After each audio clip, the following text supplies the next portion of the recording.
The claiming right was where you went when no one wanted you. And as Senna stood among the forgotten wolves who had been passed over, dismissed, and discarded, she did something none of them expected. She refused to be claimed. A heavy cloak hung over her shoulders, concealing the mark she could never let anyone see. The mark of ultimate shame. The proof that even fate itself had rejected her. Around her, the other women preened and posed, desperate for any alpha's attention. But Senna kept her head down, her eyes fixed on the stone floor. She wasn't here to be chosen. She was here because her stepmother had demanded it, because the alternative was being sold as a servant to the lowest bidder. So when the alphas approached, she turned away. When they reached for her, she stepped back. When they demanded she present herself, she simply said, "No." The crowd whispered, "What kind of wolf refuses to be claimed? What could be so broken about her that she'd rather face exile than let an alpha look upon her?" They weren't wrong to wonder. Then the doors exploded open, and the Lycan king walked in. Sorin of Valdris, the most powerful alpha in 5 kingdoms, the king who had never taken a mate, never marked a woman, never shown interest in anyone. He walked past noblewomen and daughters of lords without a glance. He passed the most beautiful wolves in the realm as if they were invisible. And he stopped directly in front of Senna. "This one," he said, his voice cutting through the stunned silence like a blade through silk. "I claim her." The hall erupted in chaos, but Senna didn't understand. Not until he made his terms clear. He would marry her, protect her, give her everything she needed. He would even swear never to demand she reveal what she was hiding, but only under one condition. He would never bond with her, never mark her, never love her. Neither of them understood how impossible that vow would become.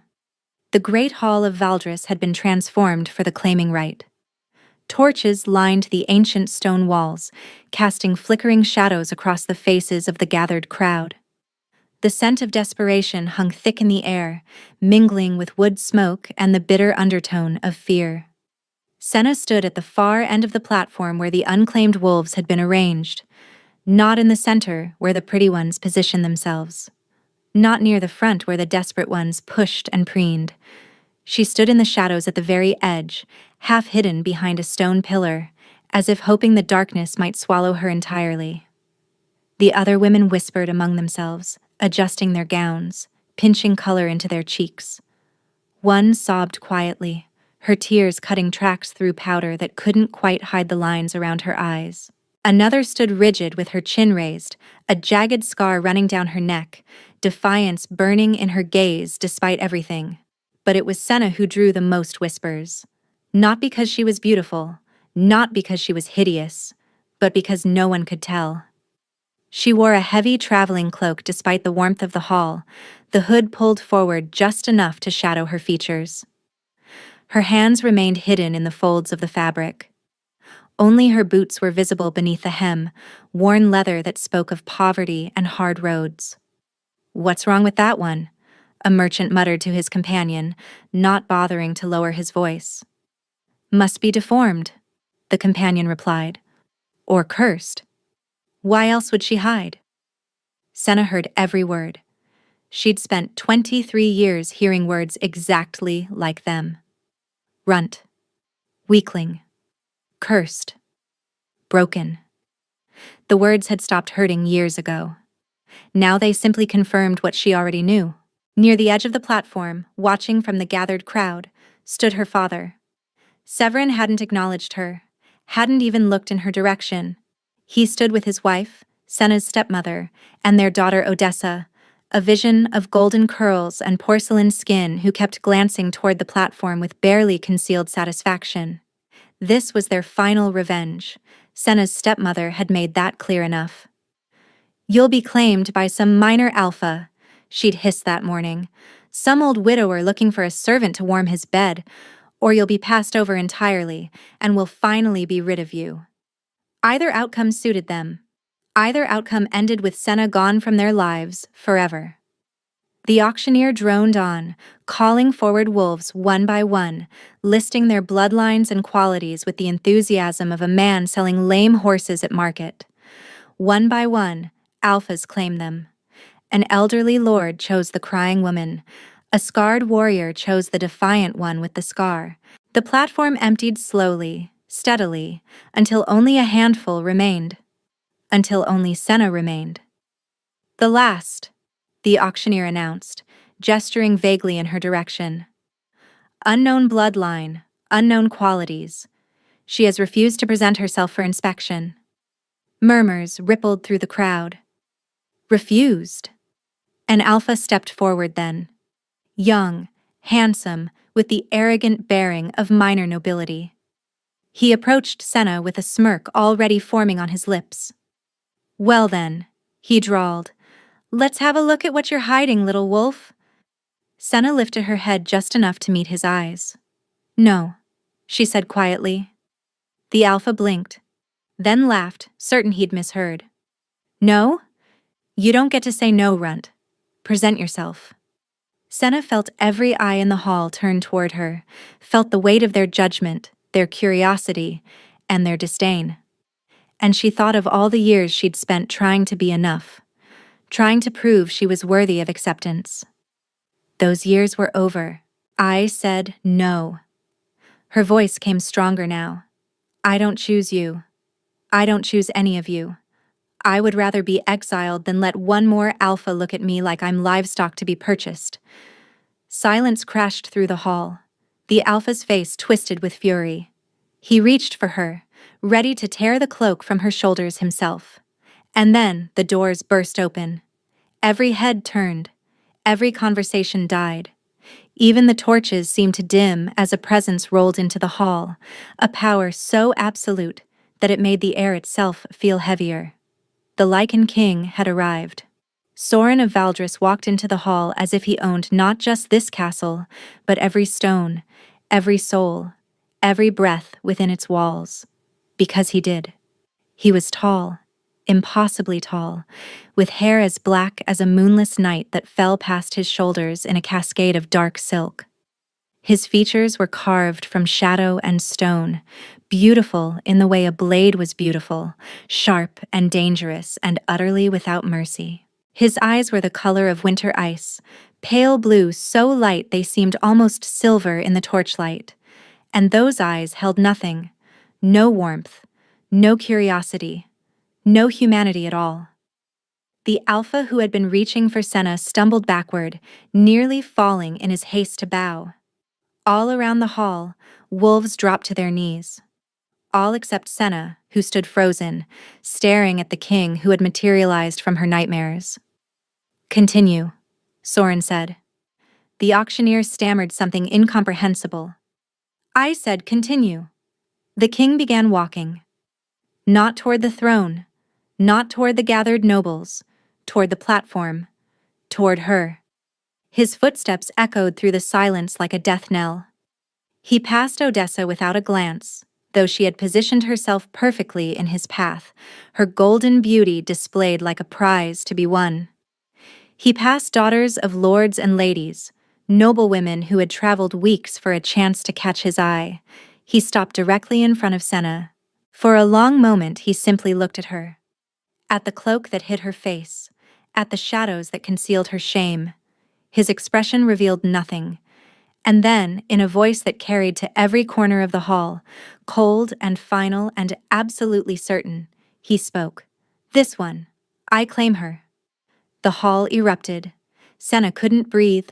And somewhere in the crowd, her stepmother's face twisted with an emotion that looked very much like terror.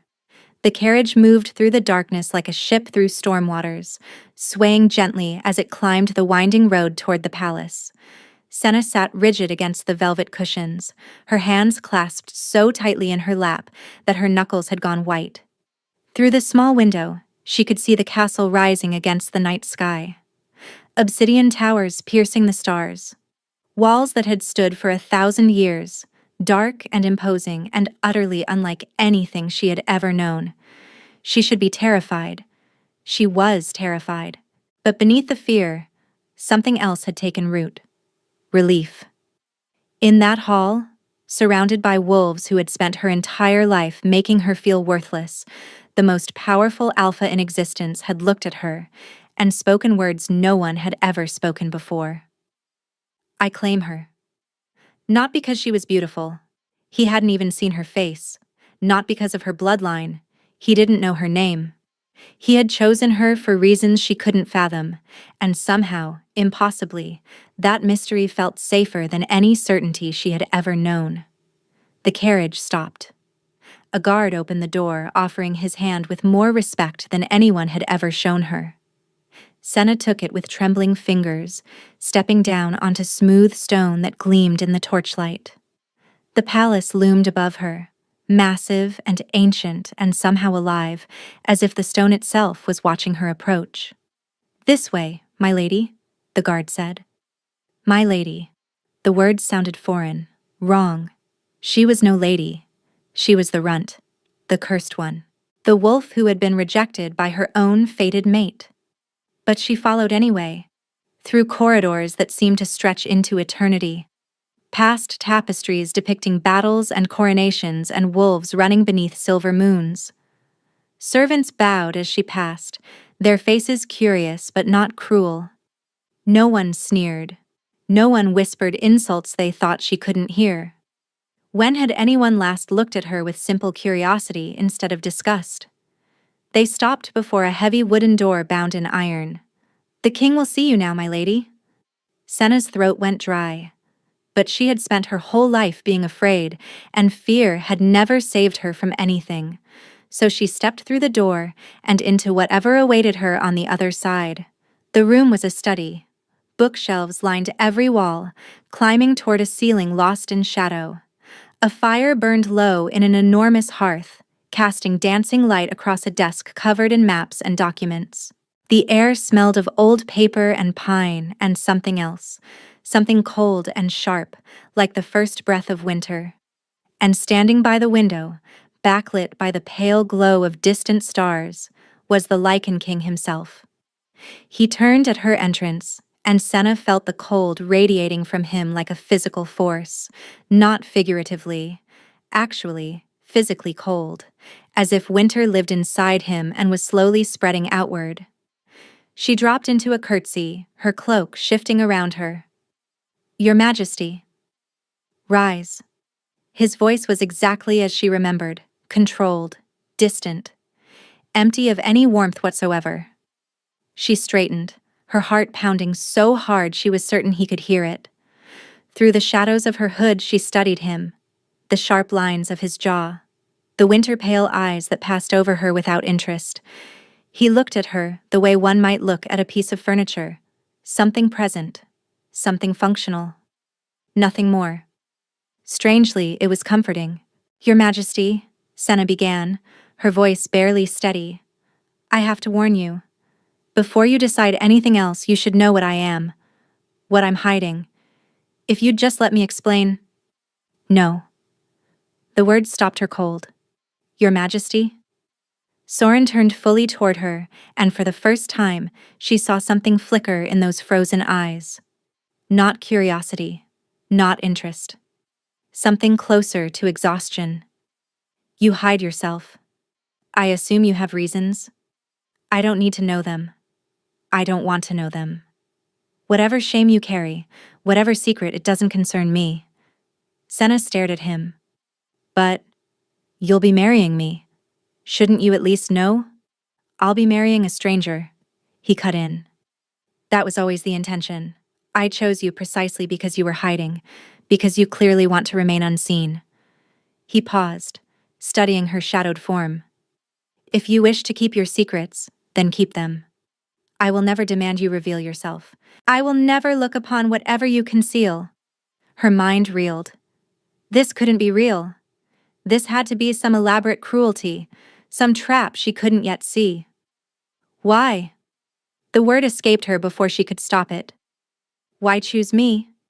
You could have anyone. Why pick the one wolf no one wanted?"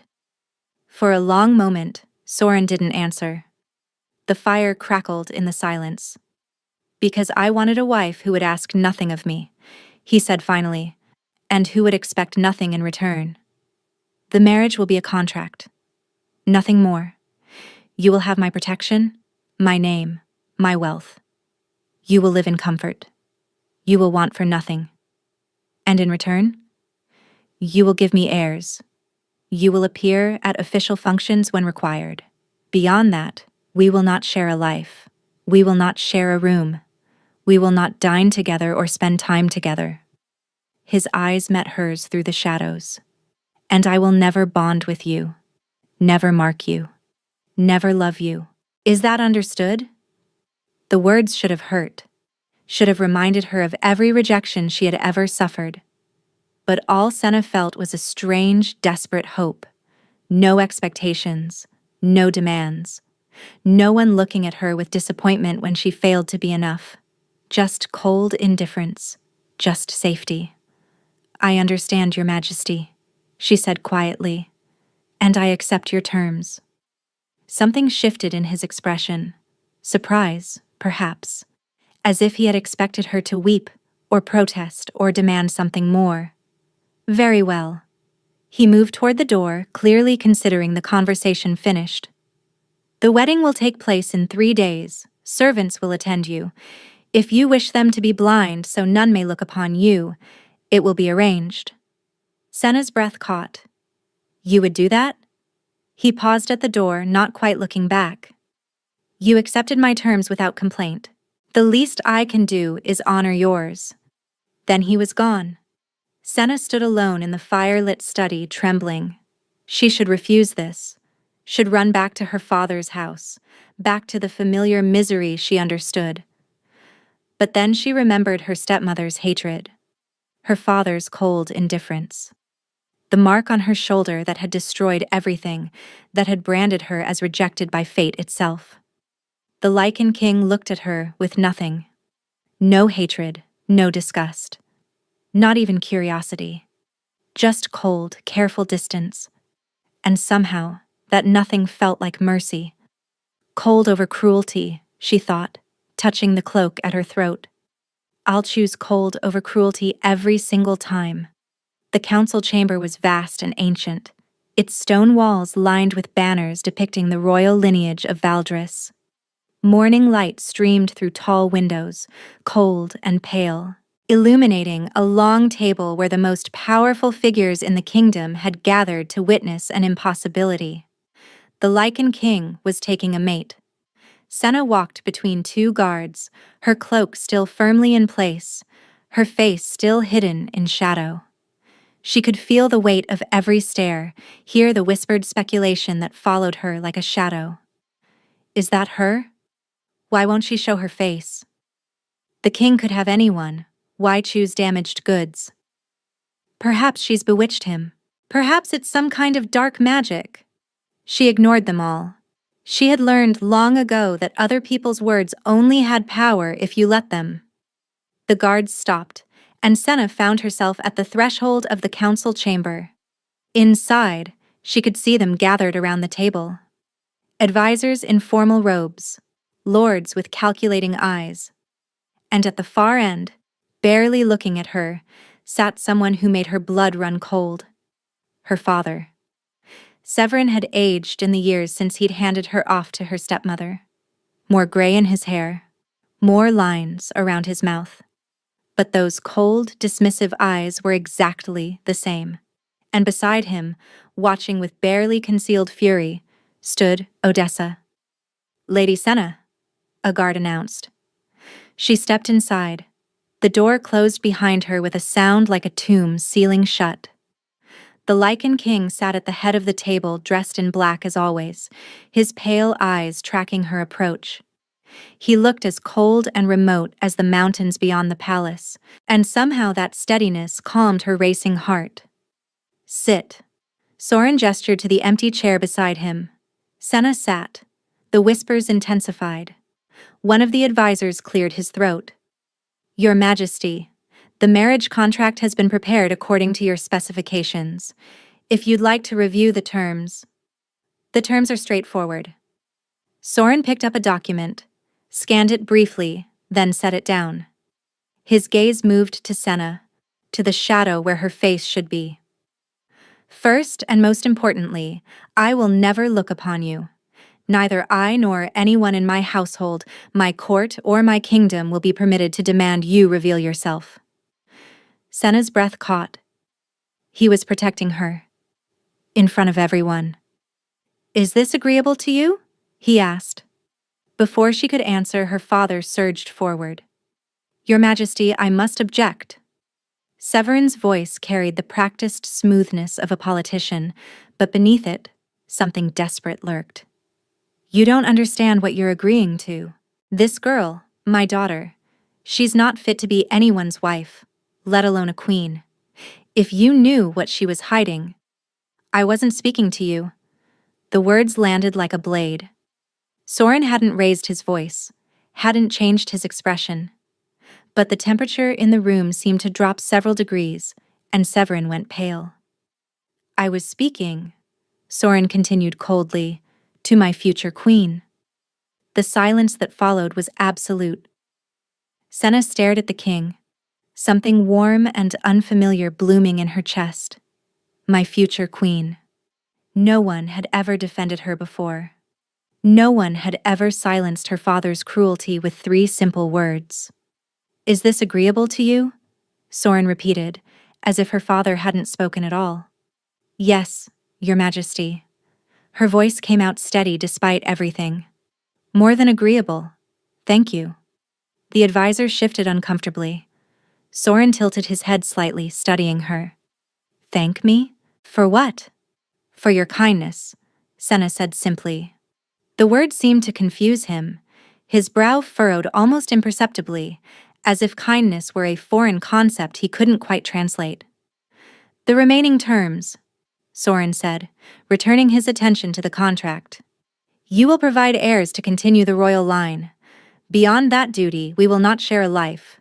We will not share chambers. You will appear at royal functions perhaps 4 times per year. That is the extent of our interaction. He paused, then added with the same measured precision. This is a contractual arrangement only. You will live in comfort. You will want for nothing. But I will give you nothing beyond what the contract requires. Not my time, not my attention, not my heart. Am I clear? The advisors watched her, waiting for tears, for protest, for some sign of feminine weakness they could exploit. Severin watched with barely concealed hope, certain she would refuse now, certain this mad dream would collapse. Even Soren seemed braced for her reaction, his jaw tight, his shoulders tense. But Senna had spent her entire life learning to survive without love, without affection, without anyone's heart. What this cold king offered was more than she had ever received from her own family. I accept your terms, Your Majesty, she said clearly. They are more than generous. The advisors gaped, her father's face contorted with rage, and Soren, the Lycan king, looked at her with something that might have been confusion, might have been curiosity, might have been the first crack in that wall of ice he had built around himself. Generous, he repeated slowly. To be married to someone who wants nothing to do with you, who will never care for you. I've known cruelty, Your Majesty. Senna met his gaze through the shadows of her hood. What you offer is not cruelty. It is safety. It is protection. It is the freedom to exist without being looked at like something broken. She paused. That is generous, whether you meant it to be or not. For a long moment, no one breathed. Then Soren pushed the contract across the table. Sign here. Senna signed, her handwriting small but steady. Her father signed as witness, his hand shaking with suppressed fury. The advisors signed, exchanging glances loaded with questions no one dared ask aloud. And then it was done. In 3 days, she would be Queen of Valdris, wife to the most powerful and most mysterious king in the realm. Bound to a man who had promised her everything except the one thing that had always been denied her. Love. Somehow, that felt right. The corridors were crowded as Senna left the council chamber. Courtiers and servants stopped to stare, their whispers chasing her like hungry wolves. Did you see? She didn't even flinch. What kind of woman accepts those terms without tears? There must be something very wrong with her indeed. She kept her head down, her pace steady. Just a few more minutes. Just a few more steps until she reached the safety of her chambers. But before she could reach the staircase, someone stepped into her path. Odessa. Her stepsister was dressed in silk the color of spring leaves, her golden hair arranged in elaborate curls, her beautiful face twisted with an ugly emotion she didn't bother to hide. "You think you've won?" Odessa hissed. "You think hiding behind that cloak will protect you forever?" "I don't think I've won anything," Senna said quietly. "I'm simply surviving. Same as always." "He'll demand to see you eventually." Odessa stepped closer, her voice dropping to a vicious whisper. "He's the Lycan king, Senna, the most powerful alpha alive. And you really believe he'll honor some foolish promise? That he'll never want to know what his own wife looks like?" Senna said nothing.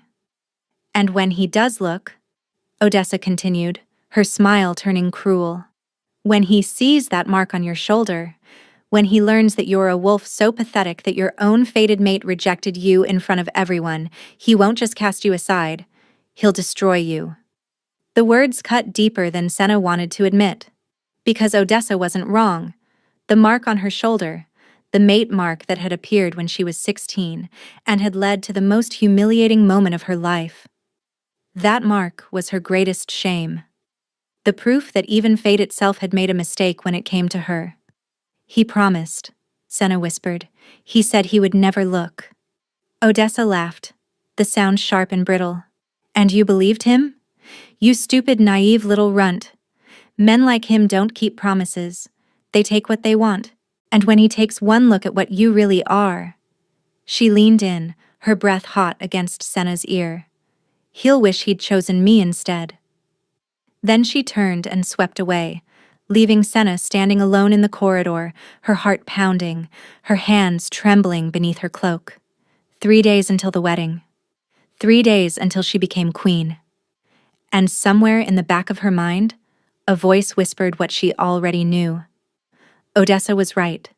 The truth always came out eventually. And when Soren learned what Senna really was, when he discovered the shame she carried on her very skin, this fragile sanctuary would crumble to dust. She just had to hope she survived the fall. The morning of her wedding dawned gray and cold, as if the sky itself had dressed to match the groom. Senna stood before a mirror she couldn't use, surrounded by the blind servants Soren had provided. They moved with practiced grace, their hands gentle as they prepared her for a ceremony that would change everything. They had bathed her in water scented with night-blooming jasmine. They had brushed her dark hair until it gleamed, arranging it in elaborate braids that no one would see beneath her veil.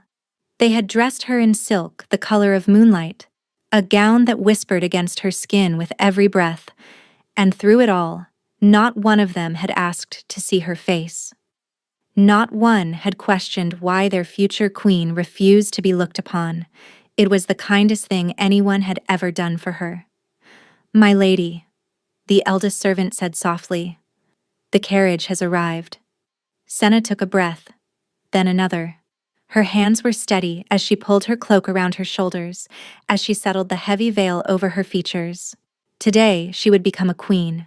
Today, she would bind herself to a man who had promised her nothing but cold indifference. Somehow, that felt like hope. The cathedral was ancient, older than the palace, older than the kingdom itself. Its spires clawed at the gray sky like fingers reaching for something they could never touch, and its doors stood open like the mouth of some great beast waiting to swallow her whole. The crowd that had gathered was enormous. Nobles and commoners alike had come to witness the impossible. The Lycan king, the cold ruler who had rejected every princess and noblewoman in 5 kingdoms, was finally taking a mate. And not just any mate. A mystery, a shadow, a woman no one had ever seen. Senna stepped from the carriage and the crowd's murmur swelled into a roar. "There she is! Why won't she show her face? The king must be under some spell. This is madness." We'll see her after the ceremony. She'll have to reveal herself then. Senna walked toward the cathedral entrance alone. No father to escort her. No family to wish her well. Just the weight of 1,000 stairs and the whisper of silk against stone. The moment she crossed the threshold, the noise faded to a muffled hum. Inside, the cathedral stretched toward heaven, its vaulted ceiling lost in shadow.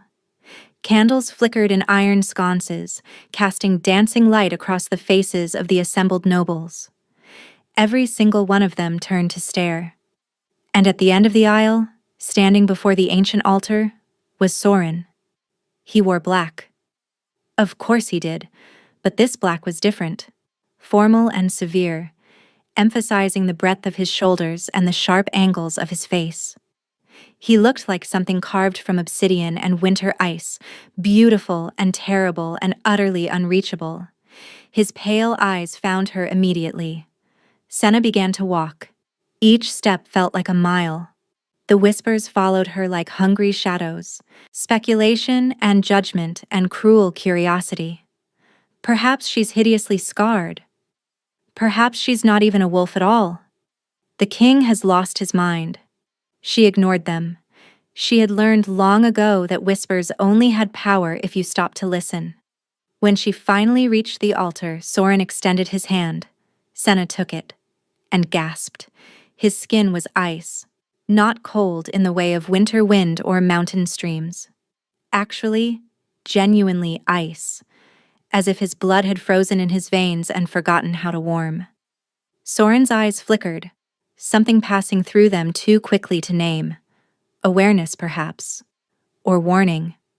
But he said nothing, and neither did she.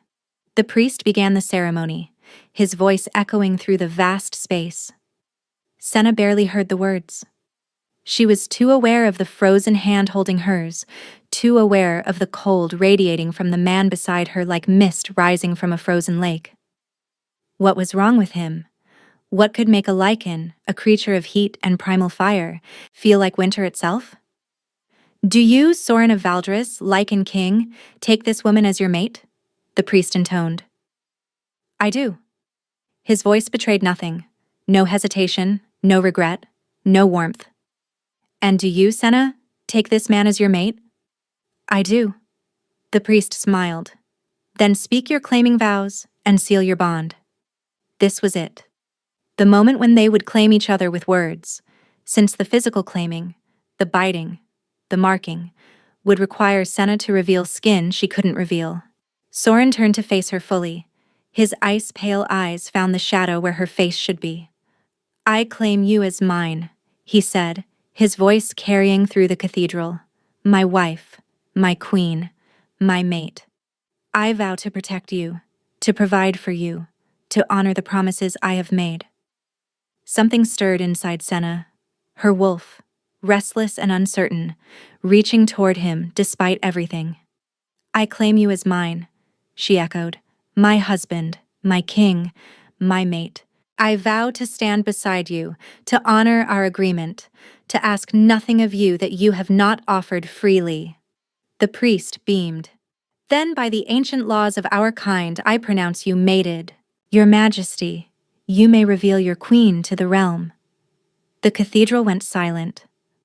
This was the moment everyone had waited for. The moment the mysterious bride would finally be unveiled. The moment the crowd would see what the Lycan king had chosen. Senna's heart hammered against her ribs. Soren studied her veiled face for a long moment. Then, slowly, deliberately, he reached not for her veil, but for her hand. He lifted it to his lips. The kiss was gentle, soft. His mouth cold as frost against her gloved knuckles. But it was also a statement, a declaration louder than any words. He would not unveil her. He would not demand what she wasn't willing to give. He would keep his promise. Even here. Even now. Even when the entire kingdom watched and waited. The crowd erupted in confused murmurs. He didn't look at her. What kind of marriage is this? Something is very wrong here. But Senna heard none of it. She was staring at Soren, at this strange, cold, Impossible man who had just proven something no one in her life had ever proven before. His word meant something. "Thank you," she whispered. Soren's eyes met hers through the veil, and for just a moment she thought she saw something crack in that wall of ice.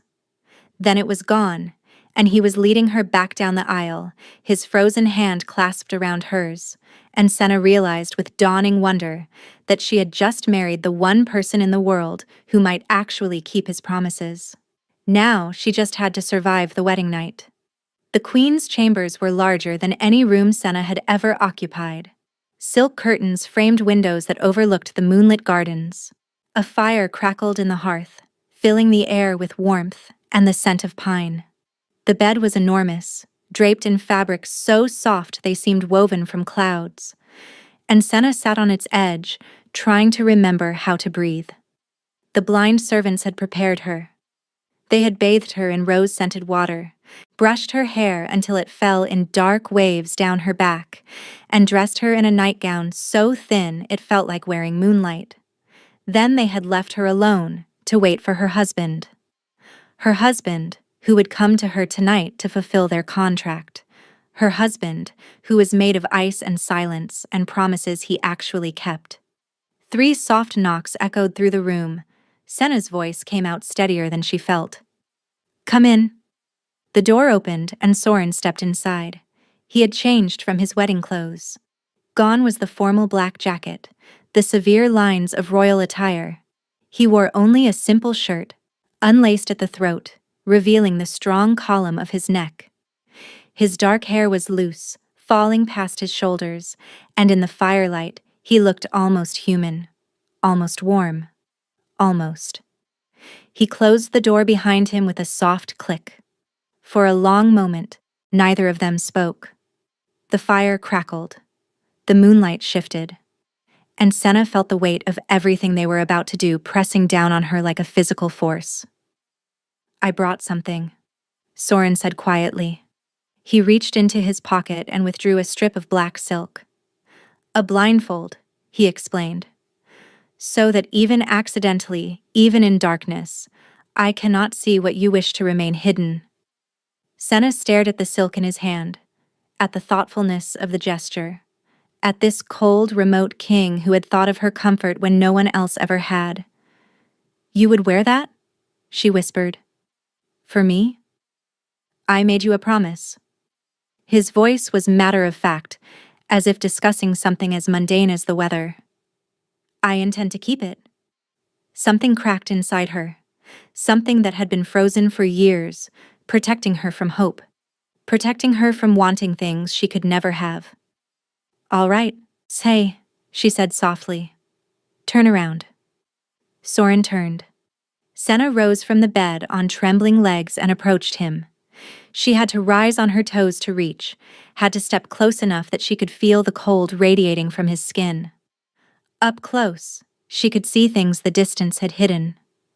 The individual strands of his dark hair catching the firelight, a small scar at the corner of his jaw, the way his shoulders tensed slightly as her fingers brushed against his skin. She tied the blindfold carefully, her hands shaking. "Is it secure?" she asked. "Yes." She moved to extinguish the candles, plunging the room into darkness relieved only by the dying fire. Complete silence fell. Senna could hear his breathing. Steady. Controlled. But beneath that control, something else. A subtle shift in his scent, the winter sharpness giving way to something warmer, something almost human. "I can smell your fear," Soren said quietly. Of course he could. He was the Lycan king. He could probably smell her heartbeat, her nervousness, every emotion she was trying so desperately to hide. "I've never," she started, then stopped. "Never what?" "Never been touched," she admitted. "Not like this. Not by anyone who wasn't trying to hurt me." The silence that followed was heavy, loaded with something she couldn't name. Then Soren moved. His hands rose slowly in the darkness, giving her time to pull away. When she didn't, his palms settled on her shoulders with impossible gentleness. His touch was cold. ice against her flushed skin.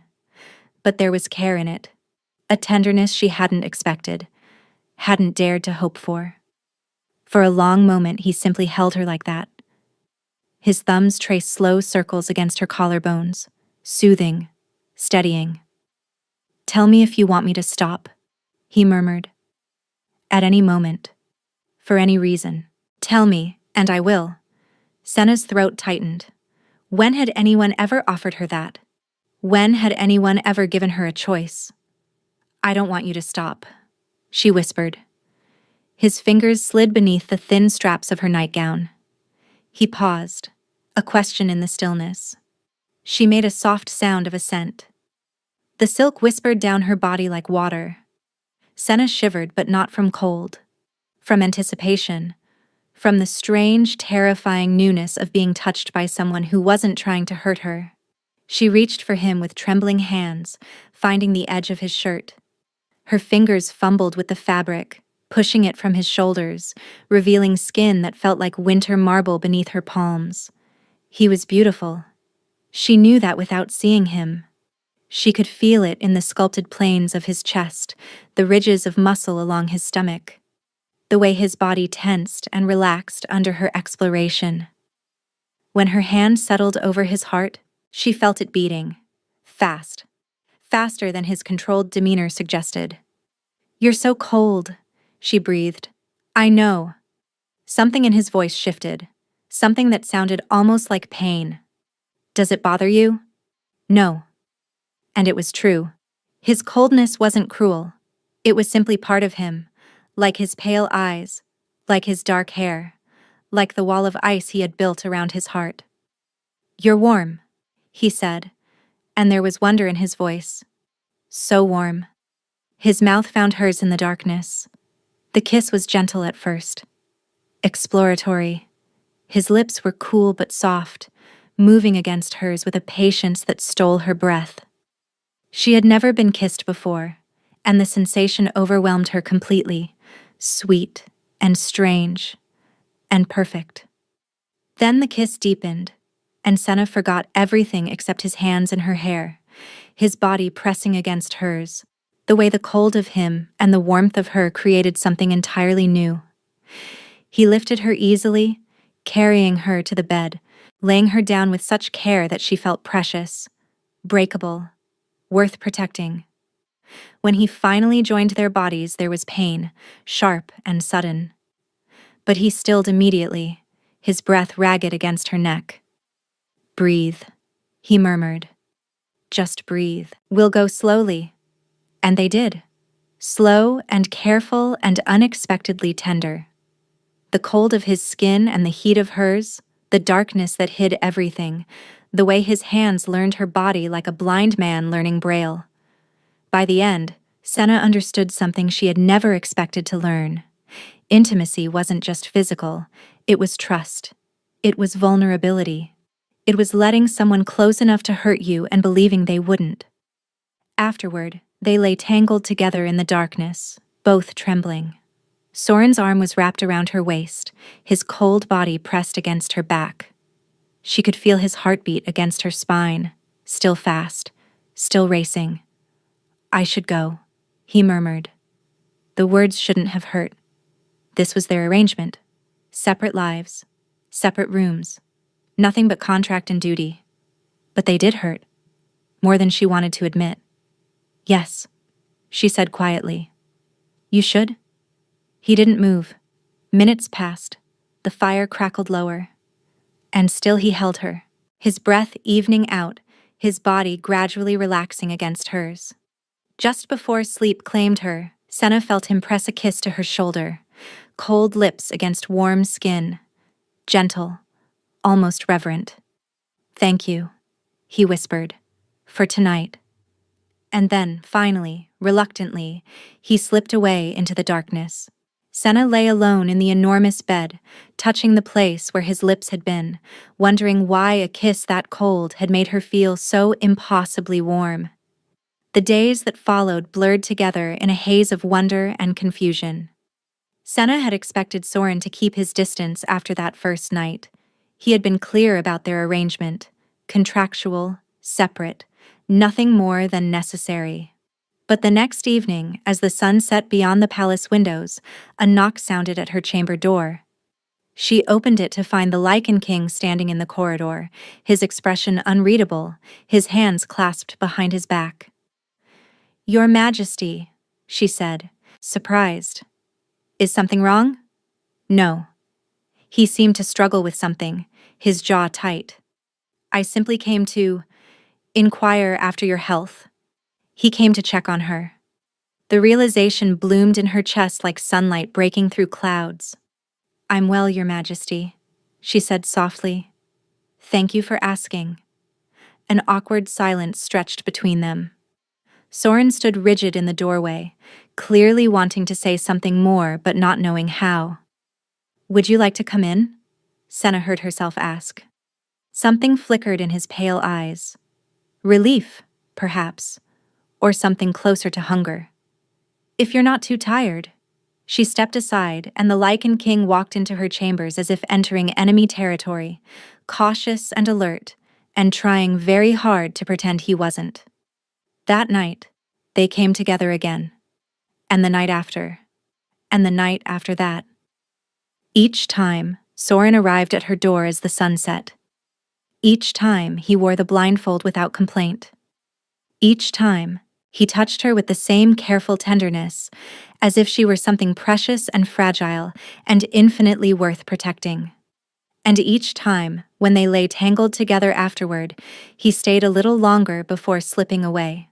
But Senna wanted more, not more of his body, not more of the physical pleasure that still surprised her with its intensity. She wanted him to stay, to sleep beside her, to be there when she woke in the morning. She went to the only person who might understand. Lady Meridia was the king's elderly aunt, a sharp-tongued woman who had lived in the palace for decades. She received Senna in her private chambers with raised eyebrows and a knowing smile. "So," Meridia said, pouring tea with gnarled hands, "the mystery queen has come seeking advice about her husband. Is it that obvious?" "Dear child, the entire palace knows Soren visits your chambers every night. The servants talk. They always do." Senna felt her cheeks warm beneath her veil. I want him to stay. Not just for the—" She trailed off, embarrassed. "For the bedding?" Meridia supplied cheerfully. "You want him to actually sleep with you, in the non-carnal sense." "Yes." The old woman studied her for a long moment. "My nephew has never stayed the night with any woman. Not his mistresses, few as they were. Not anyone. He arrives, he departs, and he maintains his distance." She paused. "But he's never visited the same woman twice either. The fact that he keeps coming back to you speaks volumes." "What do I do?" Meridia's smile turned wicked. "Exhaust him, dear. Make him so thoroughly spent that leaving becomes impossible." So Senna tried. That night, when Soren came to her chambers, she was ready. She had thought about Meridia's words, had prepared herself to be bold in ways that still made her blush. She kissed him first this time. She touched him with growing confidence, learning what made his breath catch, what made his hands grip tighter. She coaxed him to completion once, then again, until even the Lycan King's legendary stamina began to waver. By the time dawn approached, Soren collapsed beside her, his arm coming around her waist automatically, pulling her back against his chest. Within moments, his breathing evened out. He was asleep. Senna lay perfectly still, hardly daring to breathe. He was so cold against her back, like pressing against a block of ice, but she didn't care. He was here. He had stayed. In the morning, she woke to find his fingers intertwined with hers. "You stayed." "Ah," she whispered. "I did." His voice was rough with sleep, confused. "I didn't mean to." "Do you regret it?" A long pause. His thumb stroked across her knuckles, a gesture so small and yet so impossibly tender. "No," he admitted. "I don't." After that, everything changed. Soren began arriving earlier each evening, sometimes before dinner, bringing food so they could eat together in her chambers. sometimes in the afternoon, simply to sit by her fire and read, while she worked on embroidery she didn't need eyes to complete. They talked. Not about important things at first. Small things. Books they had read. Places they had seen. The mundane details of running a kingdom, the frustrations of dealing with advisors who thought they knew better. But slowly, carefully, the conversations deepened. "Why are you so cold?" Senna asked one night, pressed against his chest in the darkness. "Lycans run hot. Everyone knows that. But you feel like winter." Soren went rigid beside her. His scent shifted, the winter sharpness returning. "It's a family condition," he said flatly, nothing more. The dismissal stung, but Senna didn't push. He was entitled to his secrets. She had enough of her own. Instead, she began taking care of him in small ways. Building up the fire when he arrived looking pale, having the servants bring warmer blankets to his chambers, making sure hot tea was always ready when he visited. He noticed. She could tell by the way his eyes tracked her movements, by the confusion that flickered across his face whenever she did something kind. "Why do you do this?" he asked one evening, watching her stoke the fire. "Do what?" "Care. About my comfort. About whether I'm cold." He shook his head slightly. "This is a contract, Senna. You don't have to pretend." She turned to face him, her heart aching at the genuine bewilderment in his voice. "It's not pretending, Your Majesty. It's simply what one does for someone they—" She stopped. The word she had almost spoken hung between them, dangerous and terrifying. Someone they, what? Care about? Worry about? Love? Someone they're married to. She finished lamely. Soren studied her for a long moment, his expression unreadable. Then he rose from his chair, crossed the room, and pulled her into his arms. The kiss was different from all the others. Not gentle, not careful. Desperate. Hungry. As if he was trying to communicate something he didn't have words for. When they finally broke apart, both breathing hard, Soren pressed his forehead against hers.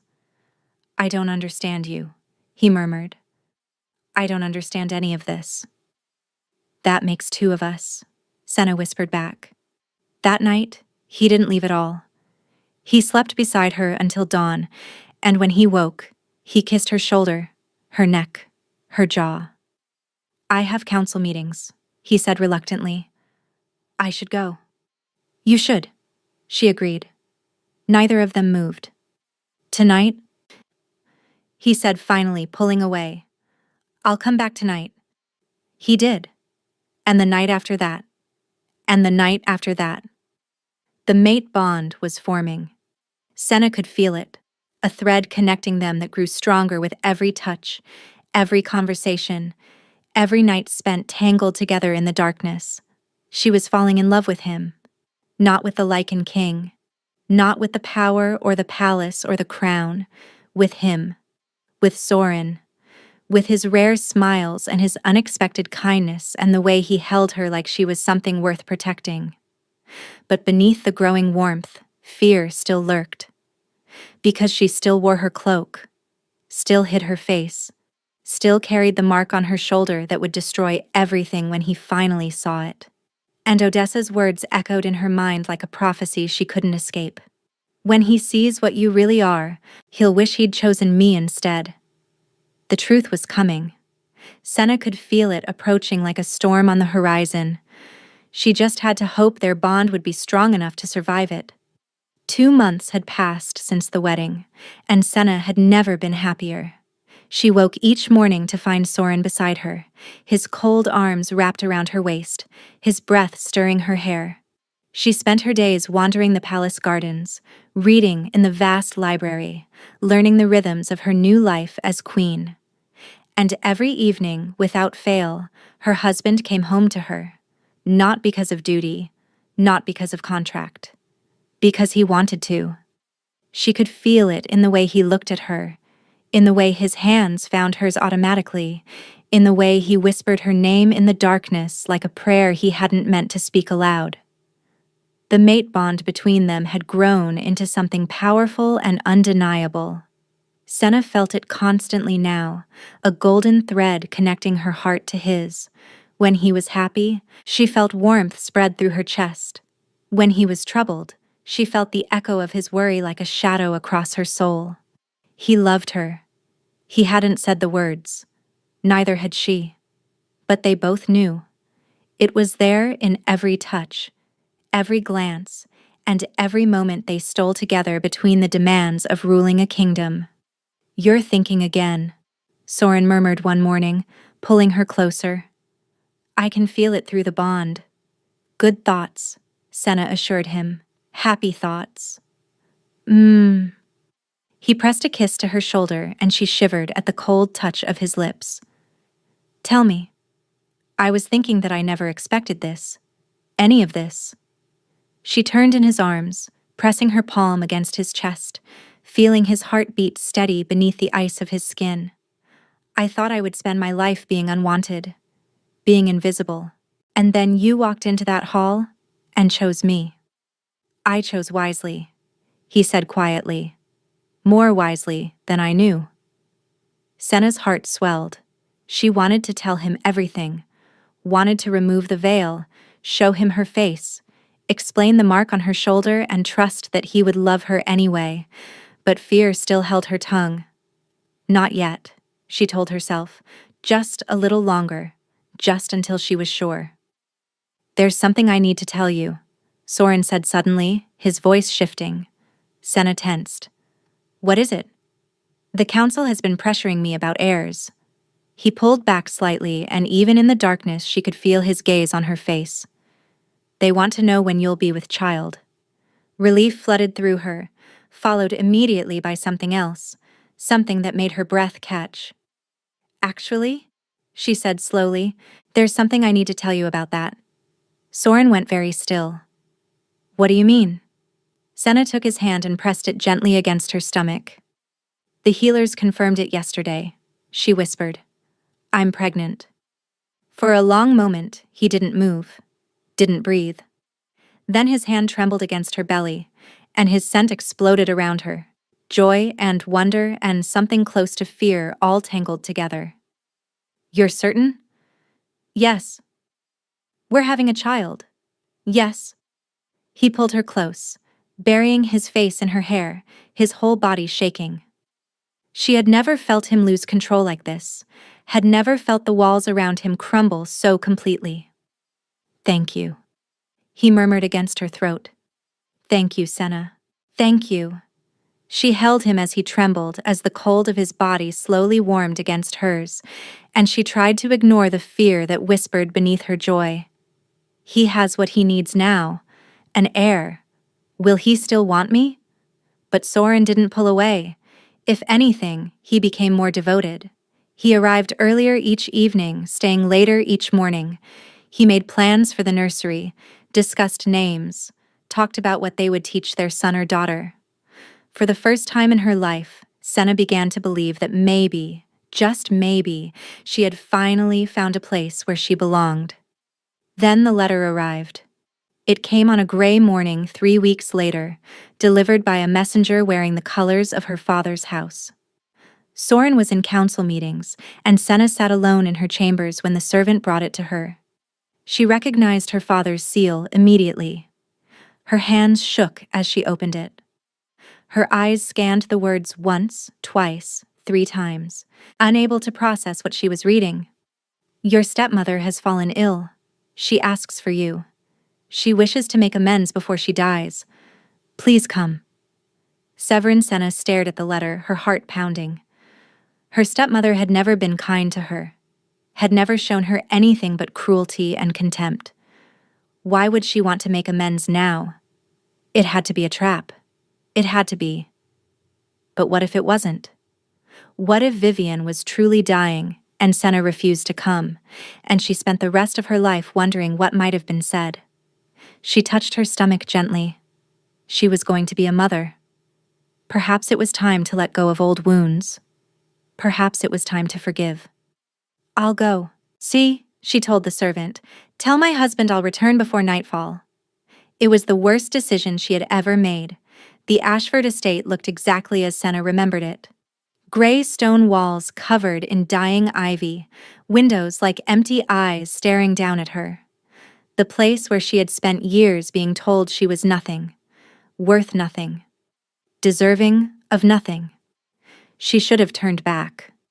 Every instinct screamed at her to flee. But she thought of the baby growing inside her, of the family she was building with Soren, of the possibility that maybe, finally, she could find closure with the people who had hurt her. So she walked inside. The entrance hall was dark, the curtains drawn against the afternoon light. Senna moved carefully, her eyes adjusting to the dimness. "Stepmother," she called. "Father?" No answer. She climbed the stairs toward Vivienne's chambers, her unease growing with every step. Something was wrong. The house was too quiet, too still. She pushed open the door to the master bedroom and froze. Vivienne sat in a chair by the window, looking perfectly healthy. Not a trace of illness on her elegant face. Beside her stood Odessa, her arms crossed, her smile sharp as broken glass. And in the corner, watching with cold satisfaction, stood her father. "Hello, little runt," Vivienne said pleasantly. "Thank you for coming." Senna stumbled backward, but strong hands seized her from behind. Guards, at least 4 of them, pinning her arms, forcing her to her knees. "What is this?" Senna gasped. "What are you doing?" "What we should have done years ago." Vivienne rose gracefully, crossing the room to stand before her. "Destroying you properly. The king will never know." Vivienne's smile widened. "You see, we've discovered something interesting about your precious husband. A secret that changes everything." She nodded to one of the guards, who stepped forward holding a sheaf of documents. "The Valdres bloodline is cursed," Vivienne continued, "has been for generations. Every king who truly loves his mate watches her die. The curse drains the life from whoever holds their heart." She laughed softly. "Your husband chose you because he thought he would never love you. He thought hiding your face would protect him from caring. But he was wrong, wasn't he? He fell in love with you anyway." Senna's blood turned to ice. "You're lying." "Am I? Haven't you noticed how cold he is? How the winter lives inside him?" Vivienne leaned closer. "That cold is the curse, little runt. It grows stronger the more he loves. And when he finally marks you, when he completes the bond, the curse will drain your life entirely. You'll die. Your baby will die. And he'll be left with nothing but grief and ice." "No." Senna shook her head desperately. "No, that can't be true." "Oh, but it is. Which brings us to why we brought you here." Vivienne straightened, her expression turning businesslike. "We're going to expose you. Not just the pathetic truth that you're a runt hiding behind a veil. Something much worse." She nodded to Odessa, who stepped forward holding a small portrait. A portrait of a young man with pale eyes and dark hair.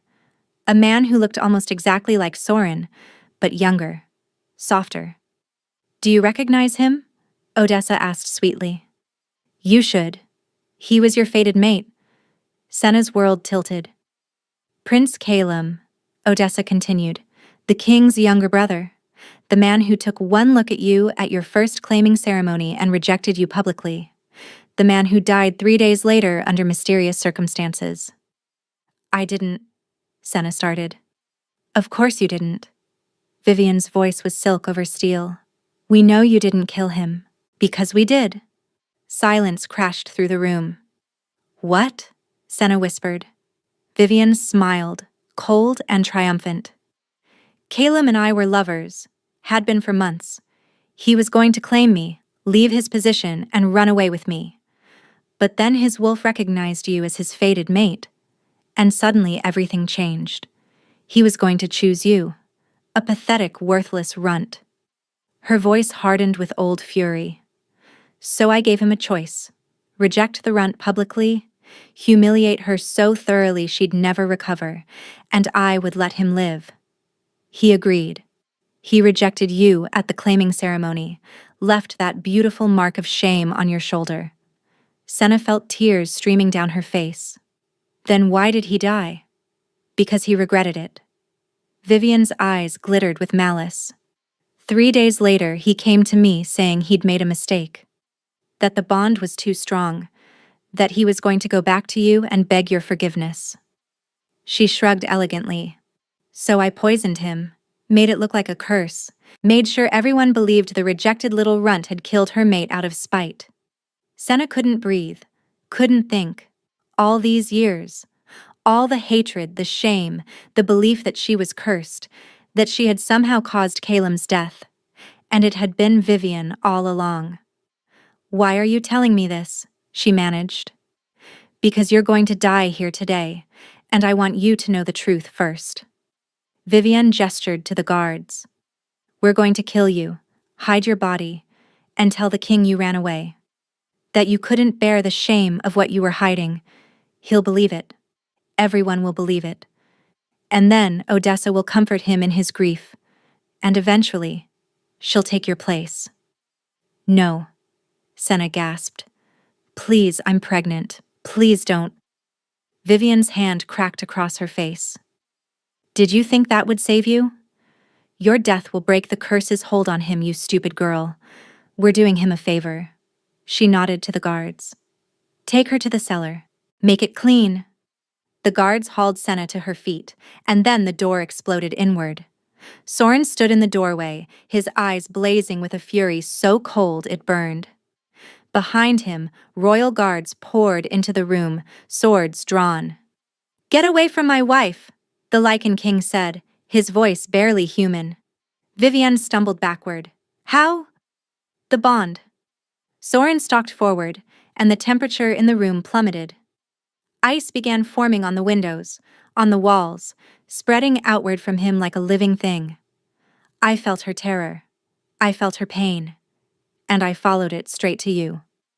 He reached Senna in 3 strides, pulling her behind him, positioning himself between her and the people who had tried to kill her. I heard everything, he said quietly. Every word, every confession. Vivian's face went white. Your Majesty, please, we can explain. You killed my brother. The words cracked through the air like breaking ice. You murdered Caleb. You framed my wife. You tried to kill the mother of my child. He turned to his guards. Take them. All of them. They'll face judgment in my court. As the guards seized Vivian, Severin, and the struggling Odessa, Soren turned to Senna. His hands cupped her face gently, tilting her veiled head up toward his.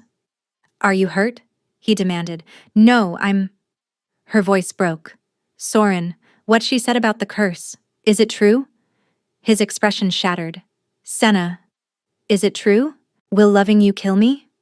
He closed his eyes, and when he opened them, they were filled with more pain than she had ever seen. Yes, he whispered. It's true. They returned to the palace in silence. Senna sat rigid in the carriage, her mind racing, her heart breaking. Everything made sense now. His coldness, his distance, his desperate insistence that he would never love her. He hadn't been cruel. He had been trying to protect her. How long have you known? She asked finally. Soren sat across from her, his head bowed, his hands clasped between his knees.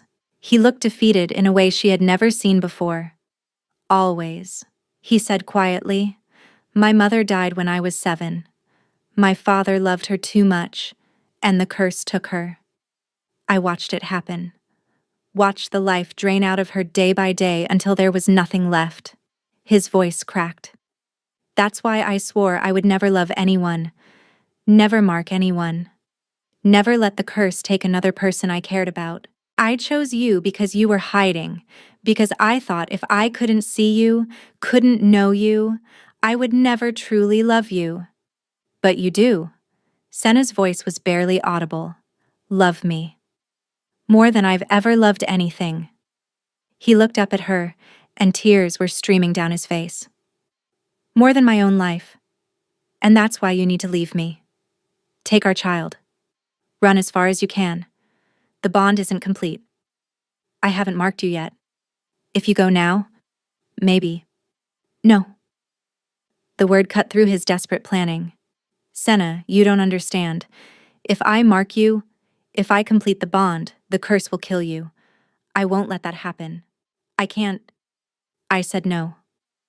She moved across the carriage, dropping to her knees before him, taking his frozen hands in hers. I'm not leaving you. I'm not running. We're going to find another way. There is no other way. I've spent my entire life searching. The curse can't be broken. It can't be undone. The only way to protect you is to let you go. Senna reached up to touch his face, wiping away his tears with gentle fingers. Then don't mark me, she said simply. We'll stay bonded but incomplete. We'll raise our child together. We'll love each other for as long as we have. It's not enough. His voice broke completely. I want forever with you, Senna. I want to mark you, claim you, and make you mine in every way. And I can't. I'll never be able to. Then we'll find someone who can break the curse. No one can. Vivian knew about it. Senna's mind was racing now. She knew details about the curse, about how it worked. That means there must be records. History. If a curse was cast, it can be broken. We just have to find out how. Hope flickered in Soren's eyes, fragile and uncertain. You really believe that? I believe in us. She pressed her forehead against his. I spent my whole life believing I was cursed, believing I was worthless, unlovable, broken beyond repair. And then you chose me. You showed me that everything I believed was wrong. She pulled back to look at him. Now let me do the same for you. Let me show you that this curse doesn't have to define us. Let me help you fight it. For a long moment, Soren just stared at her. Then he pulled her into his arms, holding her so tightly she could barely breathe. I don't deserve you, he whispered. You deserve everything, she whispered back. And I'm going to make sure you get it. The next weeks were a whirlwind of research and revelation. Senna threw herself into the palace archives, searching for any record of the curse that had plagued the Valdris bloodline. Soren joined her when he could, the two of them poring over ancient texts by candlelight, searching for answers that had eluded generations. And slowly, piece by piece, the truth emerged. The curse had been cast 300 years ago by a powerful witch whose daughter had been rejected by the king of that era. In her rage and grief, she had cursed his bloodline to never know true love, to watch anyone they loved wither and die. Fire magic, Senna murmured, reading from a crumbling text. The curse was cast with ice at its core, but it was bound with fire. The only way to break it? She stopped. What? Soren leaned closer. What does it say? The only way to break it is with fire that matches the curse's power. Fire born of equal pain, equal rejection, equal loss. They stared at each other. I don't know any fire witches, Soren said slowly. And even if I did, where would we find one who had experienced me? The word hung in the air. Soren frowned. What do you mean? Senna's hands were shaking. This was it. The moment she had been dreading. The moment she had to reveal everything. There's something I haven't told you, she said quietly. Something about what I'm hiding. She stood slowly, her heart pounding. Then, for the first time since their wedding night, she reached up and lowered her hood.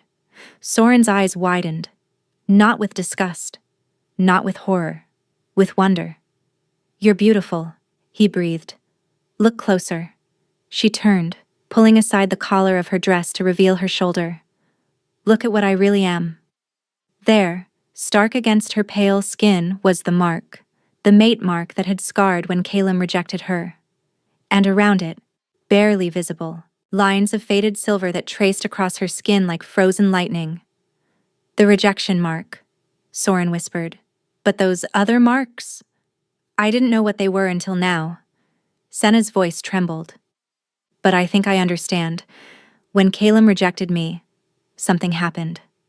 Something changed inside me. I always thought it was shame, was brokenness, but it wasn't. She held out her hand, and flames erupted from her palm. Golden fire, warm and bright, dancing across her fingers without burning her. Soren stumbled backward. How? Fire born of pain, Senna said quietly. Fire born of rejection. Fire that matches the curse's power because it was born from the same kind of wound. She looked at him, tears streaming down her face. I think I can break your curse, Soren. I think that's why fate brought us together. Two broken people, two curses, one chance to save each other. Soren stared at her, at the flames dancing in her hand, at the face he was seeing for the first time. Then he crossed the room and kissed her. Not gently, not carefully. With all the desperate, overwhelming love he had been holding back for so long. I love you, he said against her lips. I love you. I love you. And for the first time, Senna believed that maybe, just maybe, love would be enough. The ritual chamber beneath the palace had not been used in centuries. Dust covered every surface. Ancient symbols lined the walls, carved into stone by hands long since turned to bone. In the center of the room, a circle had been etched into the floor, runes spiraling outward like ripples from a stone dropped in still water. Senna stood at the circle's edge, her heart pounding and her hands steady. Soren stood across from her, pale and terrified, and so beautiful it made her chest ache. You don't have to do this, he said for the 100th time. We don't know what will happen. The text said the curse could only be broken by fire that matched its power, but they didn't say the person wielding that fire would survive. I know. Senna, please. I can't lose you. I won't watch you suffer for another 300 years. She stepped forward, taking his hands. I won't let our child grow up wondering if they'll inherit this curse. I won't let fear dictate our future. She pressed his palm against her belly, where their child was growing. This is our family, she said softly, and I will do whatever it takes to protect it. Soren's eyes filled with tears. If something goes wrong, then you'll raise our child with all the love you've been afraid to feel. She kissed him gently. But nothing is going to go wrong. I survived rejection. I survived shame. I survived years of being told I was nothing. I didn't come this far to fail now. She stepped back into the circle. The flames came easier now. She had been practicing for weeks, learning to control the fire that had always burned inside her. It rose from her palms, golden and bright, spreading outward to fill the ancient runes. The symbols began to glow. Senna. Soren's voice was tight with fear. I'm all right. But she could feel it now. The curse's power, ancient and cold and furious at being challenged. It pressed against her flames, fighting back, trying to extinguish the fire that threatened it. She pushed harder. The flames roared higher, filling the chamber with light and heat. She could feel the curse shattering, could feel the ice that had bound the Valdris bloodline for 3 centuries beginning to crack. But it wasn't enough. The curse was too strong, too deeply rooted. It needed more. It needed everything she had. Senna closed her eyes and thought of Soren, of the way he held her in the darkness, of the way he kissed her hand when words failed him, of the life growing inside her, the child they would raise together, and she let go. All the pain of her rejection, all the shame of her mark, all the years of being told she was worthless, unlovable, broken. She poured it all into the flames, transforming agony into power, suffering into strength. The fire exploded outward, and the curse screamed. She felt it break, felt the ancient magic shatter like ice beneath a spring sun. The cold that had plagued the Valdris bloodline for generations evaporated in an instant, consumed by flames that burned away 300 years of suffering. Then the fire died. Senna collapsed. She heard Soren screaming her name, felt his arms catch her before she hit the ground. Everything was dark and distant, and she was so tired, so impossibly tired. "Stay with me." His voice cracked. "Senna, please. Don't leave me. Don't." She tried to speak, but the words wouldn't come. And then she felt something she had never felt before. His hands against her skin. Warm. Not cold. Warm for the first time since she had known him. "The curse," she managed to whisper. "It worked?" "Yes." He was crying, tears falling onto her face. "Yes, it worked. The cold is gone. I can feel everything. But none of it matters if you don't." She reached up and pressed her finger to his lips. "I'm not going anywhere," she said softly. "I just need to rest." His laugh was half sob. "You terrified me." "I know." She smiled weakly. "I terrified myself." He gathered her in his arms and carried her from the chamber, and for the first time since they had met, his body was warm against hers. 6 months later, Senna stood in the palace gardens, their daughter cradled in her arms. Mira had her father's dark hair and her mother's warm eyes. She was perfect in every way, a miracle born of love and sacrifice, and the stubborn refusal to accept that some curses couldn't be broken. "She's beautiful," Soren said, appearing at her side. He wrapped his arms around them both, pressing a kiss to Senna's temple. "She has your nose," Senna teased. "Poor child." They laughed together, and the sound echoed through the garden like music. So much had changed in the months since the curse had broken. Vivian had been executed for the murder of Prince Calum. Severin had been stripped of his lands and titles, condemned to live out his days in exile. And Odessa had surprised everyone. She had testified against her mother, had revealed everything she knew about Vivian's schemes and cruelties. She had begged Senna's forgiveness with tears streaming down her face, and Senna, thinking of her own child, of the future she wanted to build, had granted it. Odessa now served as one of her ladies in waiting. They would never be close, perhaps, but they had found a fragile peace. "I have something for you," Soren said quietly. Senna looked up at him. "Oh?" He reached into his pocket and withdrew a small velvet box. Inside lay a ring, delicate silver set with a stone that seemed to contain captured firelight. "I had it made from the ashes of the curse," Mule, he explained, a reminder that even the darkest magic can be transformed into something beautiful. Senna's eyes filled with tears. "Soren, I know we're already married." He slipped the ring onto her finger. "But I wanted to give you something that represented who we are now. Not the broken people who found each other at an auction. Not the strangers who made a contract to survive. But us. The people we've become together." She kissed him, long and deep, their daughter cooing happily between them. "I love you," she whispered against his lips. "I love you more." "Impossible." He grinned, and the expression transformed his face. He smiled so freely now, laughed so easily. The cold had left him entirely, replaced by a warmth that seemed to radiate from his very soul. "You know what I've been thinking?" he said. "What?" "Mira needs a sibling." Senna laughed, swatting his shoulder. "She's barely 6 months old." "I'm just planning ahead." His eyes sparkled with mischief. "Besides, I have a lot of lost time to make up for. Years of not feeling, not loving, not living. I intend to spend the rest of my life making up for every single day." Senna leaned into him, their daughter nestled between their hearts. She thought of the auction where they had met, of the runt who had refused to be chosen and the king who had chosen her anyway, of curses and secrets and the impossible, terrifying, beautiful journey that had brought them here. "I was so afraid," she admitted quietly. "When you found me at that auction, I thought you were making a mistake. I thought you would regret it the moment you learned what I was." "And what are you?" Soren asked softly.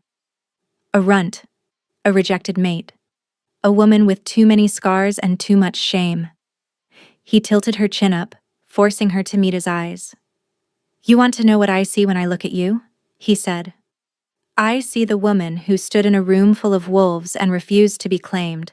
I see the queen who accepted a loveless marriage with grace and dignity. I see the wife who loved me despite every wall I built. I see the mother of my children, the breaker of my curse, the warmth that finally melted the ice around my heart." His voice dropped to a whisper.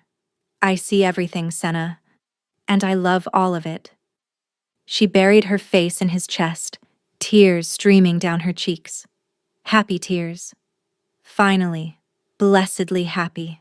The runt they had ignored had chosen no one, but the Lycan king had chosen her. And in choosing each other, they had found something neither of them had ever dared to hope for. A love that could break any curse, a bond that nothing could sever, a forever that was finally, beautifully theirs. Thank you for listening to this story.